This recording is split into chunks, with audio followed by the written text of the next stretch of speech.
আজকের এই সৎসঙ্গে উপস্থিত প্রতিপক্ষকে আমার প্রণাম, ভালোবাসা এবং জয়গুরু।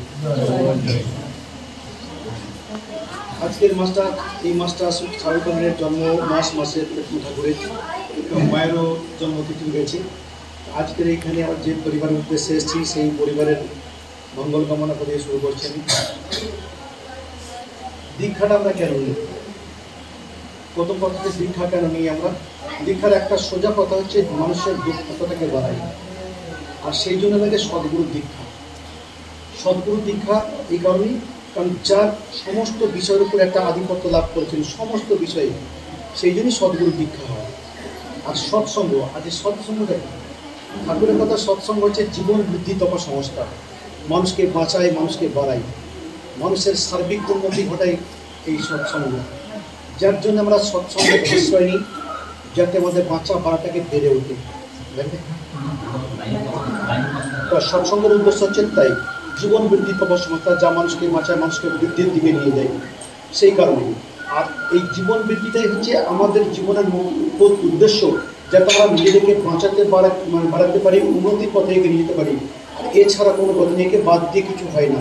সেটাই হচ্ছে ধর্ম, যা ধরে রাখে, মানে কী বলবো, যেটাকে ধরে রাখে আমাদের সৎ পথে, সঠিক পথে। তো সেই কারণে আমাদের এই সৎসঙ্গ, একে বাদে কর্ম ছাড়া ধর্ম হয় না, ধর্মের মধ্যে কর্ম থাকে। সুতরাং আমাদের এই কারণে সৎসঙ্গটা করতে হবে। সঙ্গের প্রভাব একটা সাংঘাতিক। আজকে মানুষের বাঁচা মারা তার সমস্ত কিছু নির্ভর করে সে কেমন পরিবেশে কীভাবে আছে। এর সঙ্গে পরিবেশের একটা বিশাল গুণ আছে, যে আমি যেমন পরিবেশে বেড়ে উঠবো, আমার পরিবেশের প্রভাবটা আমার উপর পড়বে। আমি যতটা দশের সঙ্গে যখন সৎসঙ্গ করবো, ন্যাচারালি আমার মধ্যে সঙ্গটা ঠিক সেরকমই হবে। আমি এবার গল্প করেছি, একটা ডাকাত যখন ডাকাতি করতে যাচ্ছিল, যাতায়াতের মধ্যে সৎসঙ্গ ছিল। ওদের বস যে, তিনি জানতেন যে এই ভালো মানুষের জায়গায় বলে আমাদের যা কাজ আমরা করতে পারবো না। সুতরাং যদি কখনো দেখো কোথাও সৎসঙ্গ আছে, তোমরা সেখানে যাবে না।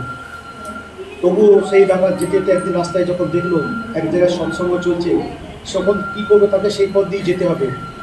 সে করলো কি, নিজের কান দুটো চেপে রেখে সেখান দিয়ে পাশ হতে চাইল, যাতে সৎসঙ্গের কোনো কথা শুনতে না পায়। কিন্তু যেটা বেশি সাবধান হতে গেলে যা হয়, হাতটা ফসকে গেল কান থেকে, শুনতে পারলো যেখানে সৎসঙ্গ করছে সেখানে যাবে না। কেন, সৎসঙ্গে গেলে তার প্রভাবটা এইরকমই, তার মনের মধ্যে একটা প্রতিক্রিয়া হবে, তাহলে আমিও সৎযোগ করতে পারবো না। ন্যাচারালি সে সেখানে বসে গেল। তারপরে যখন চুরি করলো পরবর্তীকালে, যখন কি হলো, যখন ধরে নিয়ে লোকে রাজার কাছে তার শাস্তি বিধান হবে, বলবে না আমি কোনো অন্যায় করিনি। কেন করনি, তুমি এটা করেছো। তার মধ্যে কথা ছিল এইটাই, যে আমি ওখানে গিয়ে শুনেছিলাম যে সৎসঙ্গে গেলে যা আলোচনা শুনেছি, সৎসঙ্গে পড়ে সৎ হয়ে যায়। সে যদি নিজেকে মন থেকে মেনে নিতে পারে, তার পুনর্জন্ম হয়। সুতরাং আমি যেটা আগে যা চুরি করেছি, এখন আমি আর চুরি করিনি, আমি সৎসঙ্গে গিয়ে নতুন জীবন লাভ করেছি। সুতরাং এই পাপ যা করেছি সেটা এই জন্মের এবং আগের জন্মের, এ জন্মের নয়। সুতরাং আমি মুক্ত। ঘটনাক্রমে যুক্তি বুদ্ধিতে তাই হয়েছিল। তো সৎসঙ্গের প্রভাবটা এইরকমই। আর এই সৎসঙ্গের আমাদের যে বাণীগুলো ঠাকুর আছে, বাণীগুলোটা এমনই বাণী দিয়েছে, একটা মানুষকে জীবনে চলতে গেলে, ছোট থেকে বাঁচতে গেলে, বড় হতে গেলে, তার যা কিছু সমস্তটাই একটা সূত্রের মধ্যে চলে। ঠাকুর সেই জন্য প্রথম থেকেই বলেছেন, মানুষের জন্মবিধিটা ঠিক হওয়া উচিত। মানুষের জন্মটা যদি ঠিক হয়, তার কর্মটা ভালো হবে, এটা স্বাভাবিক। বিচ্যুত আছে, কিন্তু ব্যতিক্রম তো রয়েছে। সেই জন্যই আজকে যদি আমি ভালো হয়ে চলি, আর সেই চলার জন্য ঠাকুর যুগ পুরুষোত্তম যারা বলছে, কারণ তিনি যুগে যুগে আবির্ভূত হন, রূপ পাল্টে পাল্টে আসেন। আমাদের সত্যত্রেতার দাপর কলিতে যদি আমরা দেখি, সত্য যুগে সত্যনারায়ণ ছিলেন, যার নিয়তি সমস্ত সৃষ্টি। সত্যত্রেতা যুগে রামচন্দ্র এলেন, রামচন্দ্র মানুষের সঙ্গে মিশে মানুষকে শিক্ষা দিয়ে গেলেন, পরিবেশের সঙ্গে সবাইকার সঙ্গে মিশে। দাপরে এলেন শ্রীকৃষ্ণও তাই। শ্রীকৃষ্ণ লীলা করে গেছেন, আমরা সবাই জানি বৃন্দাবনে। আমরা ভগবান মামি কাকে, ভগবান বলতে ভগবান এমন একটা শব্দ, আমরা জানি না ভগবান কী, কিন্তু ভগবান সে মানুষের রূপ নিয়ে আসেন, বিবর্তিত আছেন। তাদের মধ্যে সেই ক্ষমতাটা থাকে, যারা অন্তর্দৃষ্টি দিয়ে সব কিছু দেখতে পারে, মানুষের জীবন চালনাকে করে, মানে পরিচালিত করে। নাহলে আমরা যখন আজকে নারায়ণের কাণ্ড দেখেছি, আপনার রামচন্দ্রের কাহিনী দেখেছি, রামের সীতা, মানে রামের বনবাস, রাবণের সঙ্গে যুদ্ধ তখনও ছিল, এখনও মানুষের হচ্ছে, তখন যে ছিল না তা নয়। রাম শ্রীকৃষ্ণের সঙ্গে কংসের যুদ্ধ হয়েছে, এগুলো সব দেখেছি, তাদের মধ্যে এসব ছিল। কিন্তু যুগোপযোগী হতে হতে রামকৃষ্ণ, আজকে দেখুন নারায়ণ বললেন রামচন্দ্র, রামচন্দ্র বললেন শ্রীকৃষ্ণ দাপরতে, তারপরে কলিতে কে আসছে দেখুন রামকৃষ্ণ, রামকৃষ্ণ ভগবান, রাম এবং কৃষ্ণ, ত্রেতা যুগে রামচন্দ্র, দাপরতে শ্রীকৃষ্ণ, রামকৃষ্ণ বললেন রামকৃষ্ণ এলেন, এটা তার তত্ত্ব আছে। তারপরে কি এলেন, এরা থাকাকালীন পরবর্তী যখন নিমাই সন্ন্যাসী মানে গৌরাঙ্গ মহাপ্রভু এলেন, ওনাদের পরই এসেছিলেন, উনি তখন এই দেশের মানুষকে ঠিক করতে, পরিবেশকে সমাজকে বাঁচাতে ঠিক করতে ধর্ম নিতে এসেছিলেন। উনি আমাদের ঠাকুরদের পূর্বপুরুষের মতো মানে পূর্ব মতোই উনি হরিনাম সংকীর্তনে মেতেছিলেন। যখন ওনার মধ্যে এই ভাবধারাটা এলো তখন কিন্তু উনি বিষ্ণুপ্রিয়াকে ছেড়ে মায়ের অনুমতি ছাড়া উনি গৃহত্যাগ করেছিলেন। যখন স্বপ্নে মাকে অনুমতি চেয়েছিলেন, বিষ্ণুপ্রিয়াকে অনুমতি চেয়েছিলেন, তখন বিষ্ণুপ্রিয়া কি বলেছিলেন, না আমি দেবো না, আমি অনুমতি দেবো না। কতটা কষ্ট হলে একটা মেয়ে একটা সাংসারিক জীবনে তার বৈবাহিক জীবনে তাকে ত্যাগ করতে পারে, একটাই কারণ দেশোদ্ধার। মায়ের অমতে, স্ত্রীর অমতে উনি বেরিয়ে চলে এসেছিলেন। পরবর্তীকালে ঘুমন্ত অবস্থায় বিষ্ণুপ্রিয়ার অনুমতি নিয়েছিলেন।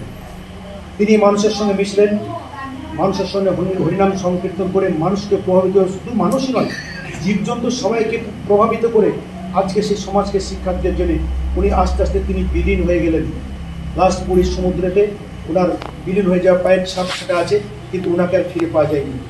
ঠিক সেই রকমই ওই জায়গা থেকে ফিরে আসতে পরবর্তী ঠাকুরের বংশধর রিলের লাঠির মতো যেটা আছেন, তিনি আমাদের ঠাকুর। কেন এই যে দেরিটা, ঠাকুরের তত্ত্ব তো বলছে এই দেরিটার একমাত্র কারণ হচ্ছে ওই শ্রী চৈতন্য থেকে ঠাকুর অনুকূলচন্দ্র হওয়া। দেখবেন মানুষের মায়েরা সবাই জানেন, আমরা যারা ম্যাডাল তারা সবাই জানি 10 মাস 10 দিন গর্ভে, 9 মাস 10 দিন বলে তো 10 মাস 10 দিন, 10 মাস 10 দিন, কিন্তু আমাদের ঠাকুর জন্ম নিয়েছিলেন পুরো 12 মাসে পরে। একটাই কারণ এই আশার দেরি। আর আপনি যদি পূর্বপুরুষের বিয়েতে দেখেন শ্রীকৃষ্ণের জন্ম যেভাবে হয়েছিল ঠিক তেমনই, ঠিক একইভাবে একই রূপ নিয়ে আমাদের ঠাকুর জন্ম ছিলেন পাবনা জেলায়। সুতরাং এরা আসার আগে একটা পর্বভাস দেয় যে ভগবান কাকে পাঠাচ্ছে। আজকের পরপর যুগ থেকে বললাম, সেই সত্যতা দাপরকলি থেকে ভগবান বিভিন্ন রূপে বিভিন্ন সময় আসেন, শুধুমাত্র সমাজটাকে দেশটাকে বাঁচানোর জন্য সর্বাঙ্গীন শিক্ষা নিয়ে আসে। আজকে আমাদের ঠাকুরকে আমরা যারা ধরেছি তারা জানি। আজকে ঠাকুরের দীক্ষা বলছি, ঠাকুরের দীক্ষা অন্য কারো বলছি না, অনুকূল ঠাকুরের দীক্ষা কেন বলছি, আমাকে একই কেন দীক্ষা নেই, দীক্ষা তো মনে হয় অনেকেই দিতে পারি। কারণ হচ্ছে যদি স্তরভেদটা ভাবি, সেই জায়গা থেকে ঠাকুর অনুকূলই আসছেন শ্রেষ্ঠতম গুরু, ওই লাইনে তার বংশ পরম্পরা চলছে, সেই উদ্দেশ্যে সেই এমনি আজকে আমরা তাকে ভগবান বলে মারছি। তাঁর দৃষ্টিভঙ্গি কী ছিল, একটা সমাজকে সঠিকভাবে সুন্দরভাবে চালাতে গেলে যে ধরনের দরকার তার প্রথম উপাদান হচ্ছে সেটা মানুষ। আজকে যদি সমাজের দেশে যদি মানুষ তৈরি করতে না পারি তাহলে দেশ কোনোদিন উন্নতির দিকে যাবে না। সেই জন্যই তাঁর প্রথম উদ্দেশ্য ছিল সমাজে কিছু মানুষ তৈরি করা, ভালো মানুষ, যারা কিনা এই যুগটাকে তার সমাজটাকে সামনের দিকে এগিয়ে নিয়ে দেবে। আমরা যখন যুদ্ধক্ষেত্র হয়েছে, দেশ স্বাধীনের আগে অনেক কিছু করেছি, সব করেছি। ঠাকুর তখন তার সেই বয়সে, যে যখন আমাদের কী বলে রাসবিহারী বসু থেকে দেশবন্ধু চিত্তরঞ্জন দাস ঠাকুরের সঙ্গে মিলিত হয়েছিলেন, তখনও কিন্তু একই কথা বলেছিলেন, ঠাকুরকে কাছে আক্ষেপ করে বলেছিলেন, ঠাকুর বলেছিলেন এই খদ্দর পরে পাঞ্জাবি করে দেশ উদ্ধার করা যায় না, দেশে ভালো মানুষ সৃষ্টি করতে হবে। তখন তিনি একই কথা বলেছিলেন, মানুষ হচ্ছে কোথায়, ঠাকুর আক্ষেপ করেছি বলে দেশে মানুষ হবে কোথা থেকে, মা যদি ভালো নয়, ক্ষেত্র যদি ভালো নয়, কোথা থেকে আসবে। সেই জন্য মানুষ গড়ার চিন্তাটা তখন থেকে উনি ছিল, সেই জন্য বিবাহের উপর জোর দিয়েছিলেন। আজকের যদি সেই মানুষগুলোকে ঠিক তৈরি করা যায় আজকের আমাদের সমাজে, তাহলে আমাদের সমাজটা ভালোভাবে চলতে পারে। আর এই জন্যই এত কিছু।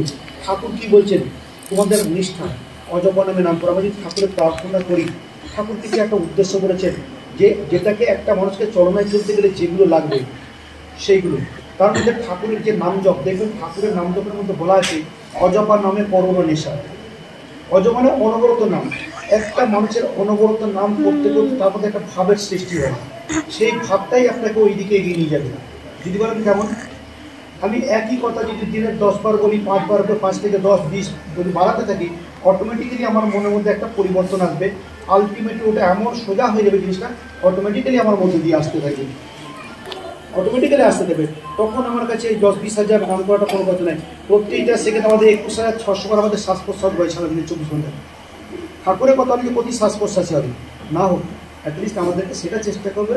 আমি যতক্ষণ ঘুরছি ফিরছি কাজ করছি সব ঠাকুরের একটা জায়গা থেকে দেখি আরামবাগের এক মুচি যে ডবে তবলা সারা ছিল, তার সে করে যাচ্ছে, গুনগুন করে তৈরি যাচ্ছে। তখন উৎসাহ বসে জিজ্ঞাসা করেছিল, আপনি ঠাকুরের নাম করেছে বলে সারাদিনে কতবার করেন? উনি বলেছিলেন এখন 15,000 করি, তবে আরও বাড়া করি। 15,000 করে চমকে গেছে। আমাদের যদি সারাদিন 21,600 বার আমাদের শ্বাস হয়, ঠাকুরের কথা হচ্ছে তুমি সেরকম না, অজপ নাম। একটা মানুষ যদি এই ঠাকুরের নাম যদি বা যে কোনো ঠাকুর আমি বলবো না, কারণ আমি তারা কৃষ্ণকে এখন তখন আমি এনাকেই পাবো, যুগ পুরুষোত্তম হিসেবে। একটা মানুষ তার চলতে ফিরতে কাজে শুতে বসতে যদি অজপ নাম করে যায়, তার সাফল্য আসবে।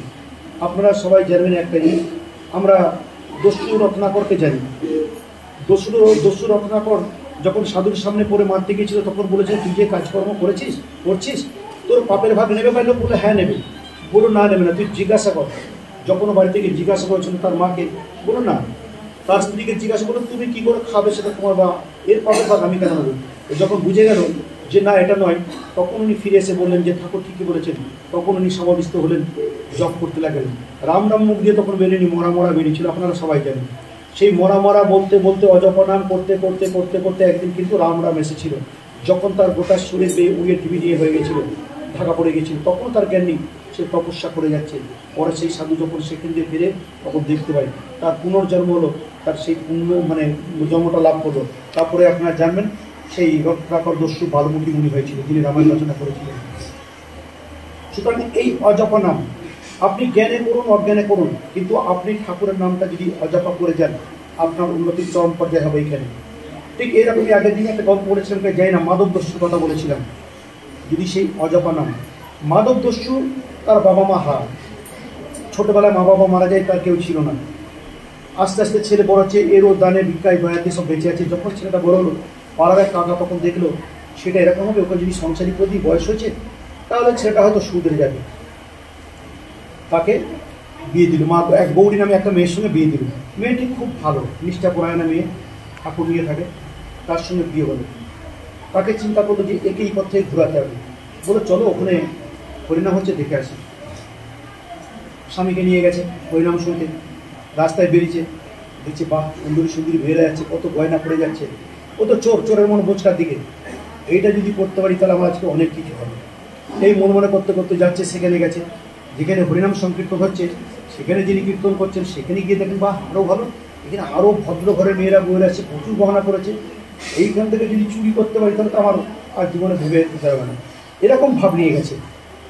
এমন সময় যখন আলোচনা করছেন, কীর্তন গায়ে হরিনাম যিনি করছেন, তিনি আলোচনা করছেন যে মথুরা বৃন্দাবনে যেখানে শ্রীকৃষ্ণ আছে, শ্রীকৃষ্ণর হাতের যে বাঁশিটা এত, মাথার চুলটা এত ভরি, কোমরবন্ধন এত ভরি, ও তখন মনে করছে আমি এটুকু কেন চুরি করবো, তার থেকে আমি ওখানে যাই।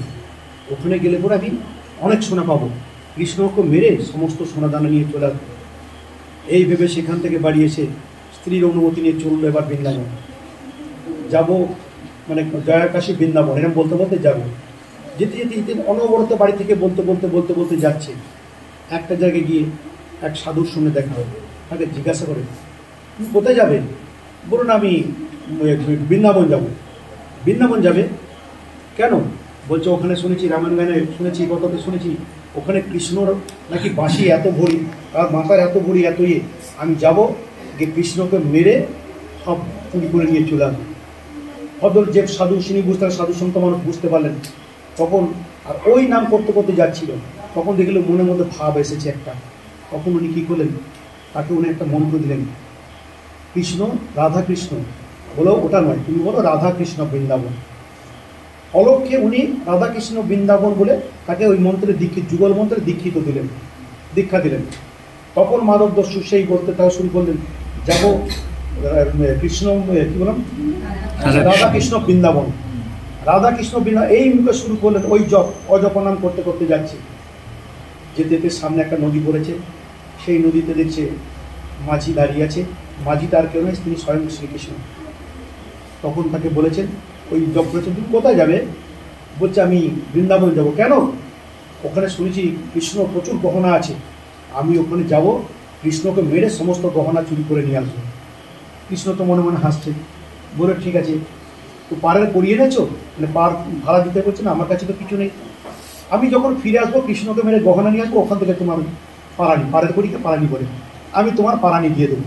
কৃষ্ণ হাসছে, মনে মনে করছে। তখন গেছে উপরে, বলছে তোমাকে আর অত দূর যেতে হবে না, তুমি এইখানটাতেই বসো কদম গাছে তলে, এমনি কৃষ্ণ আসবে, গরু চড়িয়ে গরুর পাল নিয়ে আসছে, তুমি ওইখানেই পেয়ে যাবো। তো আরও খুশি, ওইখানেই অপেক্ষা করতে লাগলো। আর ভগবান শ্রীকৃষ্ণ তো লীলা করছে উনি জানেন। যখন এসছেন, কৃষ্ণর সামনে এসছেন, ও মনে মনে করছে এইবার মারবো। তখন ও মনে ভাবছে, জানতে চেয়ে যখন বলছে আমি এই করবো, বলছি ও এর জন্য তুমি আমাকে মারবে কেন? এর জন্য তোমাকে এর জন্য মারতে না, তুমি যা সোনা দানা লাগে গহনা লাগে সব নিয়ে নাও। যে সব খুলে দিয়ে দিয়েছে, দিয়ে যথারীতি গুছিয়ে নিয়ে বেশ মনে আনন্দ পেয়েছে। এবার নৌকোতে যখন উঠতে যাচ্ছে, গিয়ে দেখে শ্রীরামই তো বসে আছে। এটা কেমন হলো? এই তো মাত্র আমাকে সব খুলে দিয়ে দিই, তার কাছে আবার গহনা কী করে থাকবে? ও মনে মনে ভাবছে। কিন্তু এটা যে শ্রীকৃষ্ণ বুঝতে পারছেন, মনে মনে ভাবছে এটা কী করে হয়। তবু এসছে, এসে তখন বলছে, শ্রীকৃষ্ণ বলছে, বা তাহলে তুমি আমার পালানিটা দিয়ে দাও, পালার কুড়িটা দাও, তুমি তো এলে। বলছে ঠাকুর, বলছে আমার কাছে তো হেমাজি, আমার কাছে তো টাকা নেই, পয়সা নেই, তুমি এক কাজ করো, এই সোনাটা দিচ্ছি তোমাকে, এটা নিয়ে তুমি ভাড়া নিয়ে নেবে। কৃষ্ণ তখন বলছে, আমি তোমার কাছে কী সোনা, দেখতেই পাচ্ছ তো আমার গায়ে এত সোনা। ও ভেবেছে আমি যার কাছে খালি করব তার কাছে গা ভর্তি সোনা কী করে হবে? তুমি তো দেখতে পাচ্ছ আমার গায়ে সোনায় ভর্তি, আমি আর কী সোনা নেবো? ঠিক আছে তুমি যাও। সেই সোনা নিয়ে কিন্তু নাম করতে করতে আসছে, আস্তে আস্তে আস্তে আস্তে কখন যে ব্রাহ্মণ যে পাওটা মানুষ করেছিল, জয় কীর্তন গাইতে গাইতে যে কথাটা বলেছিল, তার সঙ্গে দেখা হচ্ছে। জিজ্ঞাসা করেছে মুখ হরিনাম, বলে তুমি কোথায় গিয়েছিলে? তখন ও বলছে, ঠাকুর সেদিন বলেছিলেন না কীর্তনপালা গানে, যখন তার শ্রীকৃষ্ণের গহনার দাম এত এত, আমি ওখানে গিয়েছিলাম, শ্রীকৃষ্ণর কাছে আমি গিয়েছিলাম। এই দেখো সমস্ত চাইতে দেওয়ার আগে আমাকে সমস্ত গহনা দিয়ে দিয়েছে। তখন সেই ভদ্রলোক, সেই পালাকারী বলছেন, কাচার বলছেন, আমি এত বছর, আমি এতদিন শুধু আমি কৃষ্ণের নামে পড়ে গেলাম, আমি পেলাম না, আর তুমি আজকে স্বয়ং শ্রীকৃষ্ণের দেখা পেলে, তো সোনামি নেবো না, তুমি নিয়ে যাও। আজকে আমার দুর্ভাগ্য, এত বছর আমি নিষ্ঠা সহকারে পড়েও আমি পাইনি, যেটা তুমি এত সহজে পেয়ে গেলে। ও তখন বাড়ি নিয়ে গেছে, সোনা নিয়ে বাড়ি গেছে। ওর বউ গৌরীকে বলেছে, গৌরী যে বাবা তুমি এই সোনা কোথা থেকে নিয়ে দে? তখনও বলছে যে আমি বৃন্দাবনে গিয়েছিলাম, আমি কৃষ্ণর গা থেকে সব তুলে নিয়ে এসেছি। তখন কাছে ভক্তিমতী মেয়ে সারা দিন রাত ওর ঠাকুর নিয়ে থাকে, তুমি একই সর্বনাশ করেছো, তুমি শ্রীকৃষ্ণর গলার সোনা নিয়ে তুমি চলে এসছো, চুরি করেছো, এই সোনা আমি হাত দেবো না, যাও তুমি ফিরিয়ে দিয়েছো, আমি নিতে পারবো না, এত অন্যায় করেছো, তুমি ঠাকুরের সোনা গনা নিয়ে এসছো। তখন দৈববাণী হয়েছিল যে না, ওই জিনিস আমাকে দিতে হবে না, আমাকে দেবে না, ঠাকুর স্থাপন করে, তুলসীতলায় ঠাকুর স্থাপন করে তোমার সমস্ত গহনা আমার ওইখানে তাকে সাজাও, ওটাকে দিলেই আমার নিয়ে আসবে। আমার বলার কাহিনী যেটা আছে যে অজপা নাম, একটা মানুষ যদি নিষ্ঠার সঙ্গে অজপা নাম করতে পারে, ভক্তি ভরে যদি ডাকে, সে পাবে। এটা তার একটা উদাহরণ। তাহলে আমরা যদি সেই নিষ্ঠা করে ডাকতে পারি, আমরা পারব। ঠাকুরকে পাওয়ার একটাই হচ্ছে ইষ্ট নিষ্ঠা। আমি যদি ইষ্টকে নিষ্ঠা সহকারে ডাকতে পারি, তাহলে তাকে আমি পাবো। আমাদের সেইটা হয়ে ওঠে না, আমরা পেরে উঠিনি, আমাদের মন ফিকেল। একটা চিন্তা করতে গিয়ে 5 বার করে 6 বার বাদবে মন দিকে চলে গেছে, কোথায় মাঠে, কোথায় গাছে সুপুরি কাটা, কোথায় ফুটবল খেলা, যারা পড়াশোনা করছে, আমাদের মন স্থির নেই। সুতরাং আমরা যদি একনিষ্ঠ হয়ে তাকে নিয়ে চলতে পারি, আমরা পাবো, একদিন পাবো। ঠাকুরের বাড়িতে আছেন, দেখবেন অজপা নাম হলো আমি অক্রোধী, আমি অমানি। ক্রোধ এমন একটা জিনিস মানুষের বুদ্ধিকে বিনাশ করে। রাগ করতে নেই, ঠান্ডা থাকা, মানুষকে ঠান্ডা মাথায় কাজ করতে হয়। এই অক্রোধী, এটার জন্য কেন আমি রাখবো না কেন? রাগ আমাদের এমনি হবে যদি আমরা আমাদের ইঞ্জিনে যা দিচ্ছি, শরীরে যা দিচ্ছি, খাদ্যাভ্যাসের উপর নির্ভর করে। ঠাকুর নিরামিষ খাবার কথা বলেছে। অনেকে বলে যারা অন্য ঠাকুরের দীক্ষিত, তোমাদের ঠাকুরের দীক্ষা নিতে বলে নিরামিষ খাওয়া, মাছ মাংস ছেড়ে দাও। ঠাকুর এখানেও একটা কথা বলেছেন, নিরামিষ খাই কেন? প্রথম কথা হচ্ছে আমরা জানি ডাইজেস্টিভ সিস্টেম, হজম শক্তিটা বাড়ে। আর নিরামিষ খেলে শরীর স্বাস্থ্য যেমন ভালো থাকে, তার সঙ্গে মানুষের রাগটা কমে। নিরামিষাশী লোকেদের রাগ কম। হিংস্র বাঘ ভাল্লুক তারা প্রচণ্ড রাগি, প্রচণ্ড ওইসব খায়। কিন্তু দুটো মধ্যে ফারাকটা ঠাকুর কোথায় করলে জানেন? যে একটা সিংহ এত হিংস্র, মাংস ছাড়া খায় না, কিন্তু সে যদি কাউকে অ্যাটেম্প করে মারলো তো মারলো, যদি মিস করে দ্বিতীয় অ্যাটেম্প নেয় না। কিন্তু নিরামিষাশী লোক রাগে কম, যদি আবার রেগে যায় চট করে থামতে চায়। উদাহরণ দিল, হিংস্র সিংহ যদি একবার মিস করে যায়, আমি ধরতে পারলাম না, ছেড়ে দেবো। কিন্তু মানুষ বা নিরামিষে ছিল একটা মোষের সঙ্গে তুলনা করেছে। একবার মোষ যদি রেগে যায়, গুঁড়ো যদি ধরে, তাকে ছাড়ানো যাবে না। মোষের সঙ্গে তুলনা করলো সিংহের, কারণ এই নিরামিষাসী ও আমিষাসী। ঠিক এইরকমই একটা মানুষ, সৎসঙ্গী মানুষ, যারা সস্তেনী হোল্ডার, যারা সারা জীবন নিরামিষ খেয়ে থাকে, তাদের বুদ্ধি, বিবেক, শরীর, স্বাস্থ্য, মন সব ঠান্ডা থাকে, বুদ্ধি বিবেচনা করার ক্ষমতা থাকে। তারা জেনারেলি সাধারণত রাগে না, কিন্তু রেগে গেলে তাদেরকে থামানো মুশকিল হয়ে যায়।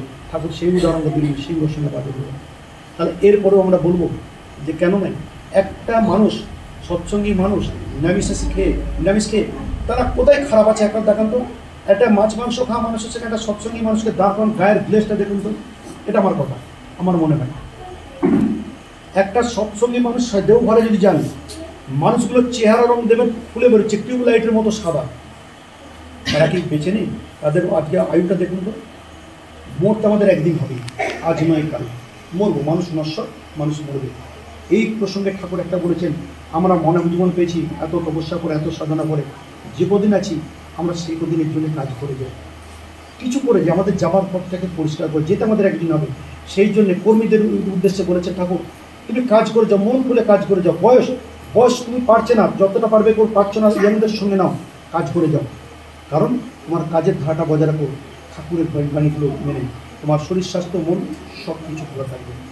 ঠাকুর আর একটা কথা বলেছেন আমাদের সৎসঙ্গের সঙ্গে, দেখুন সমুদ্রের জলের সঙ্গে তুলনা করছে। সমুদ্রের জল যতই তরঙ্গায়িত উচ্ছিত, পাড় থেকে ভেঙে কিন্তু বাইরে যায় না, তার একটা সীমার মধ্যে থাকে। আজকে যদি সৎসঙ্গী মানুষ সেই ধারায় চলে, তাদের লিমিটটা এমনই থাকবে, তারা কিন্তু বেছুট হবে না, একটা জায়গায় কেন্দ্রায়িত থাকবে, তাদের মধ্যে একটা পারস্পরিক টান, যোগাবেগ থাকবে। সুতরাং এটাও একটা কারণ। ঠাকুর আমাদেরকে চলার পথে যেগুলো স্মরণ করিয়েছেন, বলেছেন আরেকটা বলেছেন, অপ্রদি অমানি এগুলো হিংসার দেশ। আমি নিজেকে কখনো, সেই জন্য আমাদের অমানি হতে গেলে, এসব করতে গেলে আমি বড়, আমি অমুক, এই ইগোটা ছাড়তে হবে। ইগোটা ঠাকুর একদম পছন্দ করেন না। একটা মানুষ কেন, একটা ঠাকুর কেন, যে কোনো মানুষই, আমাদের ঠাকুর বলেছে, আমরা বলছি, আমরা তাকে মেনে চলবো। মানুষ অহংকার মানুষকে বিনাশ করে, কোনোদিন কোনো অহংকার করতে নেই। তোমার সামনে যদি কেউ থাকে, ইগো মানে কী বলছে, সাবলিমেশন অফ ইগো ইংরেজিতে বলছে, এটাকে মানে ওটাকে লিকুইডেট করা, ত্বরান্বিত করা। আজকে যদি একটা মানুষ, আমি রাস্তা দিয়ে চলছি, আমার সামনে গুরুজন আছে, আমার নমস্কার করা উচিত। কেউ নেই, গুরুজন নয়, কিন্তু একটা বয়স্ক, তাকেও দেখে তার নমস্কার করা উচিত। এটা করতে করতে অভ্যাসে পরিণত হয়ে যায়। তাহলে আমার যে অহংকার, সেটা থাকে না। আমি যদি মনে অহংকার করছি, আমি জজ, আমি ঋত্বিক, আমি অমুক, কোন মানুষ হতে পারবে না, তার বিবেক হতে দেবে না তাকে। সেই জন্য ঠাকুর বলছে, নিজেকে অমানি ভাবো, তুমি কখনো অহংকার করো না, অহংকার ত্যাগ করো। মানুষের উন্নতির পথের প্রধান বাধা হচ্ছে আর একটা কারণ, সেটা হচ্ছে অহংকার। অহংকার মানুষকে বাড়তে দেয় না। অহংকার এমন একটা জিনিস, এত খারাপ জিনিস। সেই জন্যে অনেক বড় বড় যোদ্ধা, তারা অহংকার করে তারা শেষ হয়ে গেছে, তারা কোন টিকতে পারেনি। সেই জন্য অহংকার ত্যাগ করতে হবে। আমার ব্যবহার, আমি একজন সস্তেনী হোল্ডার, আমি একজন ঠাকুরের দীক্ষিত হয়ে আমার আচার আচরণটা, ব্যবহারটা এমন হবে যেন আমাকে দেখে আপনাদের ভালো লাগে, আমার কথাবার্তা শুনে আপনার মনে হয় যে না, এর সঙ্গে মেশা যায়। ন্যাচারালি আমাকে দেখে যদি আপনাদের ভালো লাগে, আপনারা আস্তে আস্তে সেই পথে যাবেন। আপনি হলে আপনার পরিবার হবে, পাড়া হবে, গ্রাম হবে, দেশ হবে। ঠিক এই কারণেই মানুষ গড়ার কারখানা আজকে আমাদের ঠাকুরের তৈরি, যে মানুষ তৈরি করুন। দেশ চালাতে গেলে, বিদেশ বাঁচাতে গেলে, পরিবারকে, সংসারকে বাঁচাতে গেলে মানুষের দরকার। আজকে সে ভালো মানুষের অভাব হয়ে গেছে। আজকে যদি আমরা বলি আমার গুরুকে, আমার গুরু এটা হচ্ছে যে মানব জীবন, মানে মানব বিশ্ববিদ্যালয়ের উনি হচ্ছেন প্রিন্সিপাল। আমরা ইউনিভার্সিটিতে পড়তে গেলে যেমন একদম প্রাইমারি লেভেল থেকে বাড়তে বাড়তে স্কুল লেভেল, হাই স্কুল, উচ্চ মাধ্যমিক, কলেজ, ইউনিভার্সিটি শিক্ষার সর্বোচ্চ স্থান। আমাদের গুরুকে তুলনা পাচ্ছে একটা বিশ্ববিদ্যালয়ের মানব মানে শিক্ষার, উনি হচ্ছেন সর্বোচ্চ বিশ্ববিদ্যালয়ের উনি প্রিন্সিপাল। কারণ উনি সর্বোত্তম, ওনার ছায়ে যারা আছেন সেই শিক্ষার সর্বশিক্ষাটা উচ্চাঙ্গে যেটা, সেটাই উনি দিতে পারেন। সেই জন্য নিজেকে এইভাবে উনি তুলনা করেছেন এইভাবে। আর সৎসঙ্গ পরিচালনা দায় দিচ্ছে এমন কোনো মানুষকে করা উচিত, যে মানুষটা নিষ্ঠার সঙ্গে, সৎভাবে নিষ্ঠার সঙ্গে সব কিছু পালন করবে। সেরকমই একজন মানুষ সর্বস্ব থাকে, সেরকম লোকই পরিচালনা উচিত। ঠাকুর গান্ধীজি বলেছেন, যেমন ছিল শ্রীকৃষ্ণ চৈতন্য। কোনো টান নেই, কোনো কিছু নেই, অথচ তিনি মানে সমাজের জন্য যা করতেন, যে শিক্ষা দিয়ে গেছেন, শ্রীকৃষ্ণ চৈতন্যের মধ্যে একজন মানুষ এরকম হওয়া উচিত, যিনি কিনা সর্বস্ব বিকে সবের জন্য কাজ করতে পারবেন। আর কি বলেছেন সৎসঙ্গীদের? আমাদের তো এর মধ্যেই আছে যে আমরা প্রতিটা সৎসঙ্গীর ভালো মন্দ খোঁজ রাখবো। ডিপি ওয়ার্ক, আজকে ডিপি ওয়ার্করা কেন জোর দিচ্ছেন ঠাকুর? একটা সময় ঠাকুরের দীক্ষা নিয়েছে, কিন্তু কেউ দেখবার নেই, বলবার নেই, কওয়া নেই, সব বেছুট হয়ে গেছে। আমাকে দীক্ষা দিয়ে দিয়েছে, মাসে বলেছে তুমি একটা ইষ্টবিত্র কোথায় জমা দেবো তাও জানে না। অথচ সেই মানুষগুলো আজকে আমাদের ছত্র ছায় এসে তারা বিচ্যুত হয়ে গেছে। আজকের ঠিক পরিস্থিতিটার জন্য আজকে ডিপি ওয়ার্কের উপরে এত জোর দিয়েছে। ডিপি ওয়ার্ক কতটা গুরুত্বপূর্ণ মায়েদের জন্য আমি একটা উদাহরণ দেবো সহায়তার জন্য। এইটাকে ঠাকুর বলছে তুমি সেইগুলোকে খুঁজে নিয়ে এসো, সেইগুলোকে খুঁজে নিয়ে এসে দলভুক্ত করো। এইখানে আচার্যদেব একটা কথা বলেছেন, একটা উদাহরণ দিয়ে বলেছেন, এদেরকে করতে গেলে মোষের পালে গরুর পালে রাখাল যেমন পিছনে লাঠি নিয়ে থাকে, এই ডিপি ওয়ার্কের কাজটা হচ্ছে সেই রকম। খুঁজে খুঁজে দেখো তারা বিচ্যুত হয়ে গেছে। বাগাল যেমন লাঠি দিয়ে ঘুরিয়ে নিয়ে আসে দল ছাড়া লোকগুলোকে, গোছগুলোকে দলে নিয়ে আসে, সেরকমভাবে তোমায় করতে হবে, তোমার কাজ এইরকম। সেই খুঁজে খুঁজে বার করো। আপনার এলাকায় খুঁজুন যারা 2 বছর 5 বছর আগে দীক্ষা নিয়েছে, সেইগুলো খুঁজে খুঁজে চিহ্নিত করে তাদেরকে এই দলে নিয়ে আসুন। আর ডিপি ওয়ার্কে কেন বলছি, একটা কথাতে একটা প্রত্যক্ষ বাঁকুড়ার একটা ঘটনা। আর মায়েরা কেন যান দীক্ষার জন্যে ডিপি ওয়ার্কের কোনো এত কেন বলছে, একটা মানুষকে সৎ পথে ঘুরিয়ে নিয়ে আসা বিশাল কঠিন, সেই কাজটা আপনি করছেন। সেই জন্যে ওখানে আজকে এই এখনকার নির্দেশে মায়েরাও ডিপি ওয়ার্ক করতে যাচ্ছেন, বাড়ি বাড়ি ঘুরছেন। একটা গ্রামে একদিন 5 জায়গায় শুনেছেন যে আজকে ওর বাড়িতে ডিপি ওয়ার্ক করতে এসছে, মায়ের এই বাড়িতে এসছে, ওর বাড়িতে এসছে। অন্য একটা এবার সবাই দেখছে পাড়ার মধ্যে, আজকে আমার বাড়িতে আসতে পারি, কালকে ওর বাড়ি যেতে পারিনি, একদিন যাবে। যখন গেছে দেখছি আপনারা এসছেন দিদি, ওই বাচ্চাটাকে তো নিয়ে এলেন না? বাচ্চাটা? হ্যাঁ, আপনার বাচ্চাটাকে নিয়ে নিয়ে যে ঘুরছিলেন ডিপি ওয়ার্ক করছেন, তাকে তো গিয়ে দিচ্ছেন। বলছে আমার বাচ্চা? আমার তো কোনো বাচ্চা কাচ্চা নেই। কী বলেন আপনি? এই গুলের বাচ্চা নিয়ে এসছেন, এখন বলছেন বাচ্চা নেই। ঘটনাক্রমে ওই দিদি, যে দিদিকে বলছে, সাপোজ উনি যাচ্ছেন ইয়ে করতে, যাজন করতে, ডিপি ওয়ার্ক করতে, এই মা বলছে। তখন ঘটনা করে মায়ের বাড়িতে গিয়ে যখন দেখছে ছবিতে, বলছে এই তো এই ছেলেটা, এই তো আপনার সঙ্গে 2 দিনই তো আপনাদের সঙ্গে হাত ধরে ধরে ডিপি ওয়ার্কে গিয়েছিল। কী বুঝলেন এ থেকে? স্বয়ং অভিন দাদা ওনার অলক্ষ্যে, উনি জানেন না, ওনার অলক্ষ্যে আজই ওনার হাত ধরে ডিপি ওয়ার্কে যাচ্ছে। বাঁকুড়া জেলার ঘটনা, আমাদের সৎসঙ্গীরা মোটামুটি যারা সৎসঙ্গে আছেন তারা সবাই জানেন। তাহলে কি আজকে অভিন দাদা লেগে পড়ে আছেন, গোটা যুব সমাজকে নিয়ে আছেন, ডিপি ওয়ার্কে মাতিয়ে তুলেছেন কি মাত্র মানুষগুলোকে ভালো মানুষের সঙ্গে গুরু ধরে সমাজটাকে এই জন্য বেশটা তৈরি করার জন্য একটা সদ্গুরু দীক্ষায় উনি সেই ছত্র ছাড়াই আনতে চাইছেন। ইয়ে আছে, আশীর্বাদ আছে, 3.5 কোটি দীক্ষা হবে। আজকে যদি যা আছে তার সঙ্গে যদি 3.5 কোটি যোগ হয়, ভাবুন তো আমরা সৎসঙ্গীরা কোথায় পৌঁছাবো।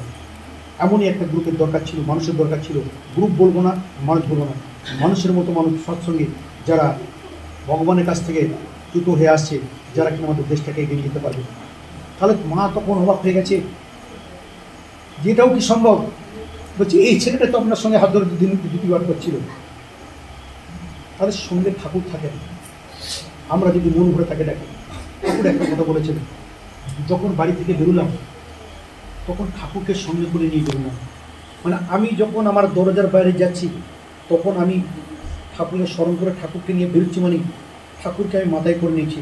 তার মানে আমার গাইড হচ্ছে ঠাকুর, আমার বিপদ আপদের সমস্ত দায়িত্ব ঠাকুরের, তাকে স্মরণ করা, তাকে সন্ন্যায় নেওয়া। তাহলে এইটা কথা বলছেন। আজকে ঠাকুরের সার্থকতা বলতে জানেন, ঠাকুর বলছে হয়তো আমি একদিন চলে আমি যাব, কিন্তু আমাকে নিয়ে যারা চলবে, আর আমি চাই আমাদের প্রত্যেকটা দীক্ষার মানুষের জীবনটা একটা মন্দির হোক। আমি দেখতে চাই চলমান মন্দির। আজকে আমি চলমান মধ্যে, আমি প্রত্যেকটা মানুষের মধ্যে তারা সেইভাবে থাকবে, তাদের মধ্যে দেখবে একদিন আমি চলে যাব, কিন্তু আমার এই মানুষগুলো থেকে যাবে, এর মধ্যে দিয়ে আমার যে জীবনধারা সেটা বয়ে যাবে। এটা আমি দেখতে চাই। আর তা না হলে, তাই যদি না করতে পারো, তাহলে আমার এই বলা কথাগুলো, সমস্ত উপদেশগুলো শুধুমাত্র কথার কথা হয়ে যাবে, একদিন সেগুলো বিলুপ্ত হয়ে যাবে। তাহলে ঠাকুরের কি আশা দেখুন, আমি বাঁচতে চাই, থাকতে চাই, কিন্তু পারবো না, আমি নশ্বর, যেহেতু আমাকে চলে যেতে হবে। কিন্তু আমার জীবনধারা আমার প্রতিটি সৎসঙ্গীর মনের মধ্যে রয়ে যাবে, যেটা আমাকে যুগ যুগ ধরে বয়ে যাবে। আর যদি তা না করতে পারি, তা না করতে পারো, তাহলে আমার বলা কথাগুলো কথা বলাই কথাই থেকে যাবে, কাজে লাগবে না। আমাদের এই জীবনধারা, আমাদের এই চলনায় যে চলনে চলতে বলেছেন। আর একটা কথা বলেছেন, আমরা ঠাকুরের কাছে কিছু চাইবো না, সে তো বলেনি। তুমি যদি ঠাকুরকে মন থেকে ভালোবাসো, তোমার ভালো ঠাকুরই করবেন, চাইতে হয় না। আর যদি চাই, কখনো বলেছেন চাওয়ার ক্ষেত্রে দ্বৈত থাকবে না।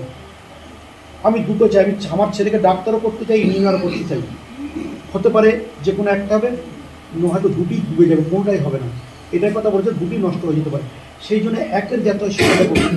তুমি চাইবে, তোমার হওয়ার যোগ্যতা তুমি পাবে, একটাই চাও, যদি সফল হও দ্বিতীয়টা চাও। কিন্তু একসঙ্গে দুটো চেয়েও না, দুটোর কোনোটাই হবে না, জলে ডুবে যাওয়ার মতো তার হদিশও পাবে না, তার হদিশও পাবে না। এত বড় সমাধান, এত কিছু বলেছেন। আর মানুষকে বাঁচাবার কথা যখন উনি বলেছেন, আরও কথা বলেছেন যে মানুষকে, অসুস্থ মানুষকে বাঁচবে, রোগ বালাই বাড়ে, মানুষ বয়স হলে তাদের চিকিৎসার প্রয়োজন হয়। উনি কী বলেছেন? উনি যেটা তার বিধানে বলেছেন, কুইনাইন নাম। কুইনাইন খুব তিতো জিনিস। তিতো জিনিস খেতে খুব তিতো লাগে, তাতে খুব অসুখ ভালো হয়, কেউ খেতে চায় না। এই প্রসঙ্গে উনি বলেছেন, আমি মিষ্টি ভালো, আমি কি নোনতা হতে চাই না, কি লবণাক্ত হতে চাই, আমি মিষ্টি হতে না, আমি আগুন হতে চাই না, আমি আগুন হতে চাই। এরকম একটা কথা, আমি মিষ্টি হতে চাই না, আমি মিষ্টি খেতে চাই। তেমনি শরীর বিধি বদল করতে গিয়ে বলেছে, আমি কুইনাইন নামক নাম তুমি নাও। এই নাম নিতে যে অভ্যস্ত নয়, তাকে প্রথমে নাম দিলে সে কিন্তু নিতে পারবে না, বলে ভালো লাগছে না, কখনো ভালো লাগবে না। এটাকে বলছে, যদি রোগ বলা হয়েছে, অসুখ হয়েছে, কুইনাইন দিয়ে আগেকার দিনে দিত, অসুখ সারত। বলছে খাবে না, তুমি খাওয়া জোর করে। একদিন খেতে খেতে সেই কুইনাইনও আর মুখে মিষ্টি মনে হবে। সুতরাং সেই কুইনাইনটা কি, সেই ওষুধটা কি? ঠাকুরের নাম। ঠাকুরের নাম দিলে প্রথম করবে না, করতে চাইবে না। আস্তে আস্তে তার ভাবটা যখন আসবে, আস্তে আস্তে করতে হবে। তুমি জোর করে করো, করতে করতে করতে করতে একদিন এমন আসবে যেদিন তোমার নামটাই অনবরত মুখ দিয়ে বেরিয়ে যাবে। যারা হরিনাম গায়ে দেখবেন, রাস্তা দিয়ে যারা গান গায়ে দেবেন, রাস্তায় যাচ্ছে, যেতে যেতে গান গাইছে, কাজ করছে গান করছে, স্নান করছে দেবেন গান করছে, তার মনে গান লেগে আছে, অচলা নেই, অনবরত করে যাচ্ছে। অচলা ভক্তি যিনি মন থেকে ওগুলো আসে, ঠিক ঠাকুর বলছেন এই কুইনাইন নামক ওষুধ, কুইনাইন নাম উনি বলেছেন, নামটাকে তুমি এমনভাবে করো যে প্রথমটা তুমি বুঝতে পারবে না, যখন এই নামটা অজপা করে দেবে তখন তুমি বুঝতে পারবে তোমার সমস্ত শরীরের রোগব্যাধি, সমস্ত রোগব্যাধি আস্তে আস্তে সেরে যাবে এই কুইনাইন নামক নামে। এই নামটাকে প্রথমে ভালো লাগবে, সেই জন্য বলছে কুইনাইন নাম। তো এইভাবে মানুষকে ব্যাখ্যা দিয়ে বুঝিয়েছেন যে এইটা যদি করতে পারো তোমার অবধারিত উন্নতি হবে। আর দেওঘরের সাক্ষাৎ একটা জিনিস, এক বাবা গেছেন, ছেলেকে নিয়ে গেছেন ঠাকুরে। আপনারা দিকটা যেহেতু যাওয়ার সুযোগ নেই, পেরে ওঠেন না, জানেন না, বাকিরাও যারা জানি, এমনভাবে চেয়েছেন মানুষের একটা বিপদ সমস্যা, মেয়ের বিয়ে হচ্ছে না, ছেলের বিয়ে হচ্ছে না, সংসার উন্নতি হচ্ছে না, রোগবালাই লেগে আছে, ব্যবসায় ক্ষতি, তার প্রতিমূর্ত আসার জন্য থেকে একটু উপদেশ নিতে যাই, ঠাকুরের কাছে নিবেদন করি। ঠাকুর কিন্তু তার সমস্ত বিধান উনি দিয়ে দেন, কী করতে হবে। আমার যেটা নয়, এতগুলো হাজার হাজার মানুষের তো সমান, ঠিক আছে, ওনার কাছে উনি এক্সপার্ট, উনি বলবেন, আইনের লোক ওনার কাছে যান, ডাক্তার ওনার কাছে যান, এই ধরনের। ঠাকুরের কাছে গিয়ে বলছেন যে দাদা, আমার ছেলের ক্যান্সার, আমার ছেলে মরে যাবে, বাঁচান। বলে আমি বাঁচাবার কে, আমি কি করে বাঁচাবো, আমি তো ডাক্তার নই। এটা সবই জানি, সবই করেন, আমি কি করে বাঁচাবো। দাদা একটু বেজে গিয়ে বললেন, আপনার ছেলে মরে যায় বলছেন, যান ওই ঘরে ঠাকুর ঘর আছে, ওখানে গিয়ে ছেলেকে ফিরে দেন, আর গিয়ে বলুন ঠাকুরকে, আমার ছেলেকে নিলে যদি তোমার খুশি হয়, তুমি আমার ছেলেকে নাও। আমার ছেলেকে মারলে, ছেলেকে নিলে যদি তোমার খুশি হয়, ঠাকুর তুমি নাও, আমি ফেলে দিয়ে গেলাম। আচার্যদেবের নির্দেশ একদম লঙ্ঘন করার উপায় নেই। যারা আমরা ঠাকুর বাড়ি যাই জানি, যা বলবে উনি নিতে হবে। শুনতে খারাপ লাগলে বাবার মুখে, সে ঠাকুর ঘরে ছেলেকে ফেলে দিল রেখে এলো। সেই ক্যান্সার রোগী ভালো হয়ে আজও বেঁচে আছে, কোনো ক্যান্সার নেই। ওই ইয়েতে দেওঘরে এমন অনেক মানুষ আছে যারা ক্যান্সারের প্রথম অবস্থায় এসেছিলো বা শেষ পর্যায়ে এসেছিলো, ঠাকুরকে সমর্পণ করেছে, আজও তারা 85 এরকম বয়স হয়ে গেছে, সৎসঙ্গে দেওঘরের বাড়িতে কাজ করছে, আজও তিনি ভালো আছেন। অথচ এমন একটা মানুষ লোক আমরা জানি বেশি দিন বাঁচে না, শুনলে পরে তো নাই মরে যাবে, কিন্তু এমন অনেক মানুষ আছে যারা আজও ভালো আছে। সুতরাং ঠাকুরকে বিশ্বাস করে চলা, ঠাকুরকে মাথায় করে নিয়ে চলা, আমরা যখন যাই করি সেইগুলোকে নিয়ে চলতে হবে। আর ধর্ম সম্বন্ধে ধর্মদান সবচেয়ে ভালো দান। মানুষের মধ্যে যদি ধর্মকে ঢোকাতে পারো, ধর্ম যদি মানুষ মেনে চলে সেই মানুষ একদিন উন্নতি করবে, সঠিক থাকবে। শুধু ধর্মদানের কথা উনি বলেছেন। আর আমরা যখন খাই, আমরা তর্পণ করি কখন? আশ্বিন মাসে মহালয়ার সময় দিন না কখন আমরা তর্পণ করি যতদূর সম্ভব। তর্পণটা কেন করি? পিতৃপুরুষের উদ্দেশ্যে তাকে নিবেদন করা। এই তর্পণ ঠাকুরের কথাই নিত্য তর্পণ। নিত্য তর্পণ করো। তুমি যখন ভাতের গাছটা খাচ্ছ তখন তুমি ঠাকুরের নাম করে, পঞ্চদেবতার নাম করে, ঠাকুর বাড়ির যারা আছে সৎসঙ্গীর নাম করে, তোমার সামনে যা আছে তাদের নাম করে তুমি সেই খাবারটা গ্রহণ করো। তার মানে সেই খাবারের গ্রহণটা কতটা উন্নত পর্যায়ে, অ্যাজিভ যেন আমার মনে হয় যে ঠাকুরের বলা কথা যেটা আমি শিখেছি, আমার মধ্যে বলছি মনে হয় সেটা একটা ঠাকুরের ভক্ষণ, যেটা কিনা তুমি ভক্ষণ করছো, মানে সেটা গ্রহণ করছো। তার মানে ঠাকুরকে নিয়েই তোমার সবসময় চলে, তোমার শুতে বসতে খেতে সবসময়। তাহলে আমি যদি সেইভাবে ঠাকুরকে নিয়ে চলতে পারি, আমার মনে হয় যদি নিষ্ঠার সঙ্গে কোনো লোভ লালসা না রেখে, কোনো চাওয়া পাওয়ার দিকে না করে আমি আমার কাজ করে দেবো, তোমার মন কী বলবে? ঠাকুর ঠিক তাকে দিয়ে দেবে, ঠিক তাকে দেবে। ঘটনাক্রমে যদি ওখানে আরও যান, আর কি সমস্যা নিবেদন হয় দেখবেন কেউ ফিরে আসেনি।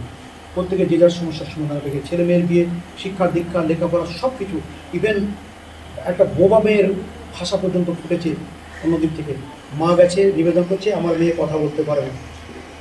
আচার্য শুনে বলছে ফোনটা লাগান, বলছে দাদা কথা বলতে পারবে, লাগান ফোনটা। ফোনটা যখন লাগিয়ে ধরিয়ে দিয়েছে, স্পিকার দিয়ে আছে, অন করছে, সেখান থেকে মেয়ে সাহা দিচ্ছে, হ্যাঁ মা। আচার্য বলছে এই যে আপনি বললেন যে আমার মেয়ে বোবা কথা বলতে পারে না, মা অবাক। সুতরাং অনেক কিছু মিরাক্কেল ঘটে, তার জন্য চাই আমাদের স্থির বিশ্বাস, অচলা ভক্তি, যেটা আমাদের বড় বলছে সেটাই। ওই জন্যে আমাদের সৎসঙ্গীদের উদ্দেশ্যে লাস্ট কথা বলে ছাড়বো, সময় বোধ হয়ে গেছে। তো সেইখানে ঠাকুর যখন দেখলে একমাত্র সমাজটাকে তৈরি করতে মানুষই প্রয়োজন, মানুষ ছাড়া পড়বে না, হবে না, সেই জন্য বলেছেন মানুষ আপন পাকা পথ, যত পাবি মানুষ ধর, মানুষ ধরো। একটা মানুষ, আমি যদি একটা মানুষকে তৈরি করতে, সেই লোকটা যদি দুটোকে তৈরি করতে পারে, সেই দুটো যদি তৈরি করতে পারে চারটে, চারটে যদি একটা করতে পারে, কত হলো? আস্তে আস্তে আমরা এতগুলো মানুষ, যে একটা করে মানুষকে আমরা ঠিক পথে আনতে পারি, ঠাকুরের পথে আনতে পারি, তাহলে এতগুলো মানুষ যদি আমরা 25 জনে 50টা মানুষকে তৈরি করতে পারবো। ঠাকুর এটাই চাইছেন, মানুষ তৈরি করুন। আজকে আপনারা যারা রয়েছেন এখানে আছেন, আমি আবারও বলবো, আমার এই মাঝখানে অনেক দিন চেষ্টা করছিলাম বিজ্ঞকে আপনাদের সঙ্গে বেরবো এদিকে, কিন্তু হয়ে ওঠেনি, যে কোনো কারণে হয়ে ওঠেনি, হয়তো আমি সময় দিতে পারিনি। আপনারা একে অপরকে বোঝান, একে অপরকে বোঝান। আমাদের যারা সৎসঙ্গী আছে, যারা বিপদে আপদে, তারা কী খাচ্ছে, কেমন আছে খোঁজ নিন। আপনি একটা মানুষকে খাওয়ালে, আপনার একটা মানুষের খাওয়াটা দুটো খেলে আপনার কমে যাবে না, আপনার পেটে খিদেও থাকবে না। একদিন মনে হলো আন্তরিকভাবে খেলে দেখবেন, যখন ছেলেরা বিড়ি খায় দেখেন একটা দিন 5 জন ভাগ করে খায়, আর মনটা এটাই যে আমি এক টান দিলেও সুখ হবে, ওটা খারাপের উদাহরণ। কিন্তু আপনার বাড়িতে যদি অতিথি এসে একজন যদি না খেতে পায়, আপনি যদি আপনার খাবারটা ভাগ করে খান, এর যে কী আনন্দ আপনি যদি মন থেকে দিতে পারেন, যে আমি একজনকে খাওয়াতে পেরে আমি আনন্দিত, আপনার খিদে লাগবে না। আপনার প্রতিবেশী যে যা আছে বিপদ আপদে ছুটে যান, তাদেরকে বোঝা নিয়ে আসুন, ডিপওয়ার্ক করুন। আরেকটা জিনিস, এখানে আমি কয়েকটা দিদিদের সঙ্গে কথা বললাম, সামনে দিদি আছে, কথা বলে আমি গলায় মাল্লা দিয়ে কি বুঝলাম, আপনি কি শ্রীকৃষ্ণ দীক্ষিত? বললো হ্যাঁ। আরে এটা নয়, এখন বললো হয়ে ওঠেনি। আমি এটাও করা যায়, আপনাদেরকে বলে দিচ্ছি। কারণ ঠাকুর যিনি আসছেন, এমন দিন আসছে হয়তো আমাদের ঠাকুরের বংশ পরম্পরা চলছে, 70 দাপর পরি থেকে চলছে। তো শ্রীকৃষ্ণ যখন ছিলেন, শ্রীকৃষ্ণ মন্ত্রে দীক্ষিত দিয়েছিলেন, কিন্তু শ্রীকৃষ্ণের মন্ত্রে দীক্ষিত প্রথম ব্যক্তি ছিল সতীশচন্দ্র গোস্বামী। মানে আমাদের শ্রীকৃষ্ণ চৈতন্যের আত্মসহায়ক ছিলেন, বলুন আমরা, অদ্বৈতাচার্য।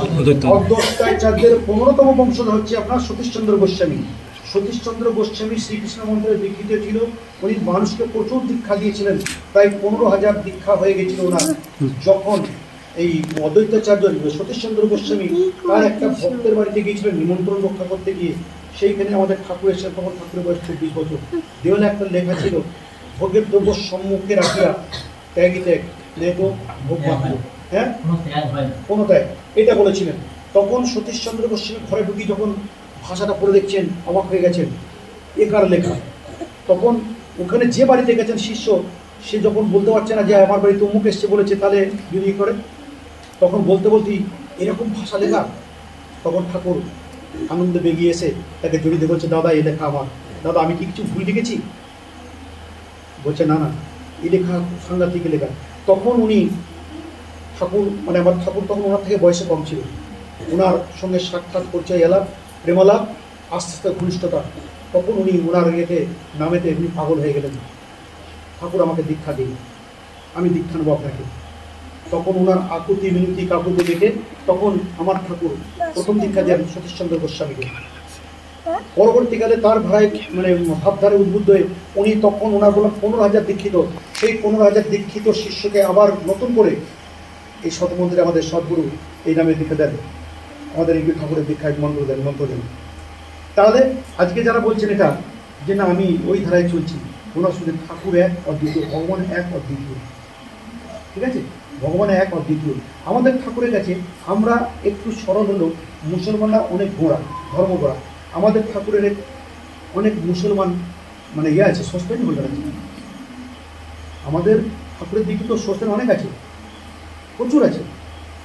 সস্তানি ঠাকুর বলেছে, সস্তানি মানে তারা হচ্ছে ঠাকুরের সন্তান, কৃষ্টির সন্তান, তাদের আচার ব্যবহারের সব কিছু কত বড় কথা। এই কথাটা উনি বলেছেন। আমাদের ক্ষেত্রে দেখবেন যদি কোনো জানতে পারেন, দেখবেন অনেক মুসলিম লোক, ইভেন সায়েন্টিস্ট পর্যন্ত আছে, মুসলিম সায়েন্টিস্ট, সে তো তার ধর্মকর, তারাও কিন্তু আমাদের ঠাকুরের দীক্ষিত নিয়ে পাঞ্জা নিয়ে তারা আজকে বেঁচে আছে তারা। কারণ একটা শিক্ষিত লোকের কাছে এটুকু তারা জানে ধর্ম এক, ভগবান এক। শুধু যাতায়াতের পথটা দামি কোটলা দিয়ে এখান দিয়েও যাওয়া যায়, রংপুর দিয়ে ঘুরে যাওয়া যায়, দিঘলিপুর দিয়ে ওদিক দিয়েও যাওয়া যায়, প্লেনে জাহাজে সব কিছু যাবো আমি কোটলার, কিন্তু আমার বিভিন্ন পথ। ঠাকুর হচ্ছে তাই, ঈশ্বর হচ্ছে এক, ঈশ্বর এক এবং অদ্বিতীয়। শুধু আমাদের ধর্ম ভাষাভাষীগুলো আলাদা, আমরা বিভিন্ন পথে যাই। সুতরাং ভাবার কোনো কারণ নেই যে আজকের দিনে আপনি শ্রীকৃষ্ণের একটা উৎস দেখাবেন। আমি কাউকে ছোটো করছি না, কিন্তু আপনি যার কাছে দীক্ষা নিচ্ছেন তিনি কে, অ্যাকচুয়ালি তিনি কে, তার কাছে নেওয়ার কতটা সার্থকতা। সুতরাং আপনি নিয়েছেন, ওটা নিয়েছেন মানে এটা নেবেন নিতে পারবেন তা নয়, নেওয়া যায়। আমি এটা বললাম, এটা আমার বক্তব্য, আমি ঠাকুরের কথা থেকে শুনে আপনাদের কাছে সৎসঙ্গে সবাইকে অবহিত করছি। নেওয়া না নেওয়া আপনাদের কাছে। আমরা যদি কাউকে বলি ঠাকুরের দীক্ষা নাও, বলে আমি ঠাকুর নিয়ে কী করবো, আমার বাপ মা বাড়িতে আছি, আমি তাদের সেবা করি, আমার বাবা মাই পরম দীক্ষাত, কিন্তু তা নয়। তার যে একটা নির্দিষ্ট জায়গায় একটা সঠিক পথে চলতে গেলে একটা মানুষের মধ্যে যে কোয়ালিটি থাকা উচিত, যে জিনিসগুলো থাকা উচিত, সেইগুলো কিন্তু আমার বাবা মামাকে দিতে পারবে না। সেই জিনিস আমার বাবা মামাকে দিতে পারে যে পথটা আমি নির্ভুলভাবে যেতে পারবো, যেটার জন্য আমি একটা ঈশ্বরের সঙ্গে যুক্ত থেকে যেটা করতে পারছি। আমার বাবা মা প্রণম্য, জন্মদাতা বাবা মা, তারাও আমার গুরু, জন্মদাতা গুরু। স্কুল কলেজে যখন পড়ছি তারা আমাদের শিক্ষাদাতা গুরু। সেই জন্য ঠাকুর বলেছেন জীবন মানুষের জীবনের শিক্ষার যে ক্ষেত্র, যে ইউনিভার্সিটি বিশ্ববিদ্যালয়, তার আচার্য হচ্ছেন ঠাকুর, তার আচার্য হচ্ছে ঠাকুর। সুতরাং এটা বুঝতে পারছেন, তাহলে আমাদের সেই পথে চলা উচিত। বাবা মা অবশ্যই গুরু, বাবা মা জন্মদাতা গুরু, শিক্ষাগুরু। দীক্ষাগুরুটা এই কারণেই যাকে আপনাকে সঠিক পথে নিয়ন্ত্রণ করে, সঠিক পথে নিয়ন্ত্রিত করে চালাতে পারবে, ঠিক আছে। সুতরাং এই জিনিসটাকে মাথায় রেখে দেবেন। আর আমরা যারা সৎসঙ্গী আছি, আমরা একে অপরের বিপদে আপদে সুখে দুঃখে খোঁজ খবর রাখবো, তাদের খুব স্বাভাবিক। ডিপি ওয়ার্কটা করবেন খুব করে, আপনি এখানে বসে অনেক পূর্ণ করতে পারবেন, ঠাকুরের কাজ করবেন। এইভাবেই যে আমাদের কারা দীক্ষিত ছিল তারা আজকে দলছুট, তাদেরকে ঘুরিয়ে কী করে নিয়ে আসবে, তাদেরকে নিয়ে এসে তাদেরকে সব মধ্যে আবার যাতে ঘুরে আসে দীক্ষা দেওয়া, পুনরায় দীক্ষা দেওয়া, এই কাজগুলো করবেন, তাদের পাশে সবসময় থাকবেন। তাহলে আজকে আমাদের দেশটা দেবেন ঠিক থাকবে। আরেকটা সৎসঙ্গ ব্যাপারে আরেকটা কথা বলে দিই, ঠাকুরের নির্দেশ অনুযায়ী কথা, যিনি সৎসঙ্গ দিচ্ছেন আর ক্ষমতা থেকে তাকে দিতে বলেছেন যে তুমি এতগুলো লোককে খাবে, এই আসবে ওই আসবে বলে আমাকে ভালো খাতে, কখনো না। আপনার যেমন সামর্থ্য, আপনি গুড় বাতাসা খাওয়ান, এটা যদিও বলা নেই, আমি বলছি আপনার যেমন সামর্থ্য, হাসি মুখে আমাদের সৎসঙ্গীরা খাবে। এর জন্যে আমাদের জন্য বা কারোর জন্য কোনো বিলাসবহুল নয়, যেটা আপনার কাছে সহজ পদ্ধতি আপনি সেইভাবেই করবেন। আর প্রসাদ নষ্ট করতে পারবো, কোনো দিন কোনো প্রসাদ পার করে নষ্ট করবে না, এটা যেন না করে। এটাও ঠাকুরের বলা নির্দেশ, তো আচার্যদেবের কথা, এটা যেন না হয়। সুতরাং কখনো ভাবার কোনো কারণ নেই যে আমি এরা এলো এইগুলো খালাম, কখনো নয়। এটা আপনার সামর্থ্য, আপনার সামর্থ্যের বাইরে গেলে আপনি ঠাকুরের নির্দেশটাকে অমান্য করবেন। সেটা নিশ্চয়ই আপনারা যারা আছেন জেনে গেছেন, চাইবেন না।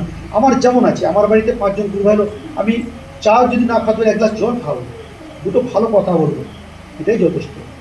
খাওয়াটা ইম্যাটেরিয়াল, খাওয়াটা কোনো ব্যাপার নয়। আপনার ভক্তি, আপনি যে গুরুর নির্দেশ যার শিক্ষা পেয়েছেন সেই শিক্ষায় ঠাকুরের আদর্শ মেনে চলছেন কিনা, এটাই সবচেয়ে বড় কথা। আপনার মধ্যে মনুষ্যত্ব থাকবে, আপনার মধ্যে বিবেক থাকবে।